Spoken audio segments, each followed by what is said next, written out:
Hi, everybody. Welcome to Cover the Spread for Wednesday, May 14th, 2025. And hey, if you're new to Cover the Spread, welcome aboard. Glad to have you. Make sure you subscribe. That way you don't miss out when this video drops. And you can get the best of the number with us here at Cover the Spread. And hey, as always, give us a like as well. Greatly appreciated. And as we always do, we chat with the cappers before we get to the picks. So let's do that. Head on over to Ramon. How you doing here on? Oh, that was Al. Head on over to Ramon on this Wednesday. How are you doing, Ramon? Hey, pretty good, guys. Good to be here for another edition of Cover the Spread. Get ready for our NBA action here on Wednesday night. I'm going to cover Major League Baseball for you as well. So we try to get you some winners here. Definitely. Let's try to get you some winners here on this Wednesday. Head on over to Al. How you doing, Al? Yeah, starting to turn things around. The NBA got a couple winners there, and looking to keep it rolling here. We got some more NBA playoffs to look at, so let's try to stay hot to throughout. Definitely. Let's continue to try to stay hot. First game we're looking at in the MLB, we got Pittsburgh taking on the Mets. This is Ramon's game, so we're going to kick it on over to Ramon. What do you like here on Wednesday? Pittsburgh or New York? Well, it'd be too easy to just go with the Mets here, the way the Pirates are going, fired their manager last week, and just trying to make semblance of this season right now. They're playing 333 ball here, so Mets obviously looking pretty strong here at this point. They did win the opener just 4-3 in this series before Tuesday night's game as well. But here on Wednesday night, with the way these two teams are going, Pittsburgh averaging just 3.1 runs on the road so far this season. We know the Mets pitching has been pretty outstanding. Clay Holmes has been really a nice find here for these guys so far this season. Really done a really nice job here so far for the Mets. And you look at these two teams, man, definitely two teams that have been going under pretty much heavily all season. The Pirates are 16-23 to the under so far. The Mets 16-25 to the under, but it's even more succinct when you get these rolls. You have the Mets at home 7-12 to the under at home, and the Pirates are 6-12 to the under on the road. You throw in those runs for and runs against, and look, Clay Holmes has been a real nice job here so far. 2.74 ERA and a 5-1 record. Brady Falter, numbers not so good, but the Pirates just aren't hitting, and I don't expect much from them on offense. So I'm going under here on Wednesday night with Pittsburgh and the Mets. Head on over to Al. What do you like here in this one? Pittsburgh or the Mets? Yeah, Wednesday. God love what you've seen out of Clay Holmes so far this season, and that Bailey Falter's ERA might scare you a little bit off this total, but he does have a very good WHIP at 1.13. Some good strikeout to walk ratio, 31 strikeouts, 13 walks. And I think if he comes out and does a good enough job, he could very well stay under this number. But I like the Mets here to get the job done. If you can get the -1, better than -150. But by the time you see this, I'd be on the -1. If not, I'd be careful laying the run line alone here at home. But maybe just use the Mets as a parlay piece if you're into that.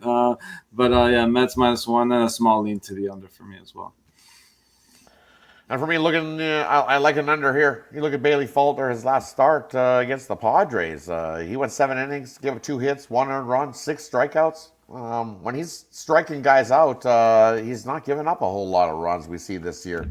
6 strikeouts, 1 earned run, 5 strikeouts, only 3 earned runs, 4 strikeouts, 3 earned runs. So it's when he gets himself trouble with these walks, and then he gives up some home runs, but I like Faulkner here in this one, so I'm going to take the under in the first 5. I think I see it at a 4 in most places. If you can find a 4.5, you can definitely take the under first 5. I'm with Ron. I think this is a low-scoring battle, almost like a hockey game, 1-3 win. That wraps up the baseball game we looked at for today. Let's head on over to the big game on the slate. We got the Knicks taking on the Celtics. Man, tough news. Maybe it couldn't get any worse for Boston. Probably no Tatum for this one for sure in this matchup. So for me, when you look at that, what do we see? he left in that game, and we ended up going over the 209. This totals at about 208.5. I see in most places. Celtics laying 5. I'm like Al. I don't know if I want to be laying 5 with the Celtics squad without Tatum here in this one. But what we see when those stars go out, there'll be less defense being played. So I expect more offense. Boston will chuck up more threes, and we won't see a slower pace game. I think we see a track meet style game. Do or die elimination game, tough for Boston here to try to stay alive. But I'm sure they do. But I'm going to grab the over 208.5 in this one. I think we see plenty of offense to get us over the total on Wednesday night. Kick it on over to Ramon. What do you like hearing this one? The Knicks or the Celtics on Wednesday night? Yeah, I don't want to say it like this, but almost want to pull for the Celtics a little bit just after the devastating injury that we saw. That was really a bummer. I'm going to go to a prop here. Look, you're touting the Celtics here, there a little bit, and that total as well. I'm going to move to a prop here in this one with Josh Hart. For me, Hart so far, he's been a hustle machine. There's no doubt about it with his numbers, but it feels like offensively his role's been inconsistent. The Celtics seem to be threatening him to shoot here so far in this series. Look, he has been shooting okay, but really just down there down under 30% here in the last series, in this series. So with Boston's defense still, then this is way they're going to have to bring it now without Tatum, and they're going to have to focus on these guys a little bit. So I'm going under here with Hart, 14.5 rebounds and assists. I'm figuring they'll try to force his way to passing the ball a little bit more and try to get away from that shooting here, but they're going to have to convert as well. So I'm a little shaky on the game. I'm going to go to this prop and take Josh Hart under 14.5 rebounds and assists in this game. The Knicks are too reliant right now on Brunson, Towns, and Bridges, and I think that's going to reduce Hart's touches a little bit in this game. So give me under in that prop. Heading on over to Al. What do you like hearing this one? Knicks or Celtics Wednesday night? Yeah, definitely a tough spot here for the Celtics already with their backs against the wall facing elimination. Now they got to do it without what's arguably their best player. I think it's a Knicks spot for sure. Maybe the last time you get this kind of plus money in a spot like this too, in this series at least. So I might end up taking a little shot on the money line with the Knicks. I like the points with them. I also like the 3.5 in the first half, but I think the full game is the stronger play here. So I'll be on the Knicks full game with the points to cover the spread and a little bit on the money line as well. Hey, that wraps up the first NBA game we're looking at. Let's head on over to another elimination game. Golden State taking on the Timberwolves here in this one. This is Al's game. He's going to kick us off here in this one. This one's up to 11.5. Most places already for the Timberwolves laying. What do you think in this one, Al? Golden State or Minnesota? Well, we've all known this news now for a while. No Stephen Curry for the Warriors. Obviously, this line definitely shows it. And still, though, without Curry, these guys still got some good players that can keep this game competitive, or at least somewhat relatively respectable, at least. And I do think the Timberwolves come out and win this game. Do they need to blow them out? I don't think so. I think they can win this one more like 6 to 10 points, I think, is where I see them winning this game. So anything over 10, I'm on the Warriors here. I'll take the points with the Warriors without Curry. Head on over to Ramon. Really like hearing this one. Warriors or Timberwolves on Wednesday.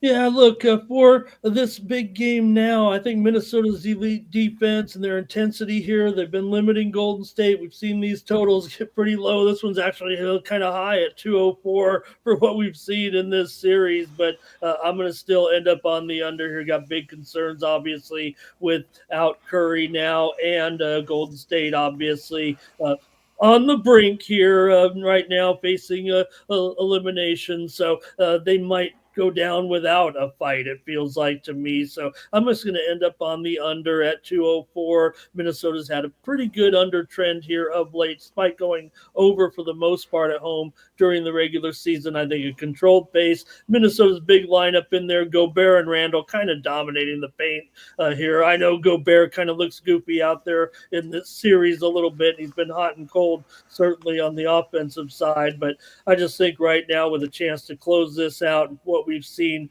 from some of these scores here anyway, even if the last game did go over, you look at the losing team of this series, the other three games were scoring 88, 93, and 97 points. So I got to go under 204 in what could be an elimination game on Wednesday night. How about Gobert hitting all his free throws, huh? That's off to Rudy. That's off to Rudy hitting his free throws, yeah. And that fits right along with the zigzag because we started with an under. We went under, over, under. We went over last game, so that would go right to Ramon's under. Okay. If it continues, the zigzag theory is a lot of people like to subscribe to it. I kind of get the same there as well. But I'm going to take I'm going to go to that first half since I know some people just love my first half plays so far in the chat. So I'm going to continue to give out those first chat plays.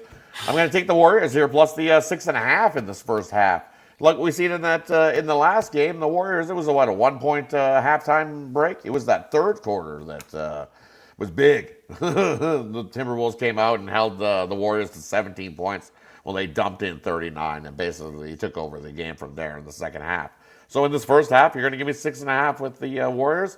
This is probably Alex's too. 6.5 in the first half. Yep, we'll take the Warriors plus the 6.5 in the first half. Because they're not going to go without a fight. But as we see in the last game, sometimes you just don't have enough guys to do that fight. So I'll take the Warriors there in the first half. All right. Yeah, can't believe I forgot to mention it, but yes, I like the first half as well. Usually you know me. You know me. Usually you like the first half as well, so that's why I was like 6.5. It's a good one. Look, when you got Kerr, I mean, there's no doubt he can dial it up and try to do something. Just like you said, Rod, you just wonder if they just might not have enough in the end. They just don't got the horses to keep up, so they can keep up early, which is what I'm counting on here. But for some reason, Minnesota takes that foot off the gas like we see in last game. They were up by double digits, and they took the foot off, and they lost by 7. So, or they won by 7. So this is the spot for Butler to step up back in Minnesota, but it just doesn't feel like the road is kind of that's where he's kind of, to me, had the struggles. Yep. Hey, that wraps it up for the Wednesday's Cover the Spread. Thanks, everybody, for tuning in. Appreciate each and every one of you that tunes in to Cover the Spread.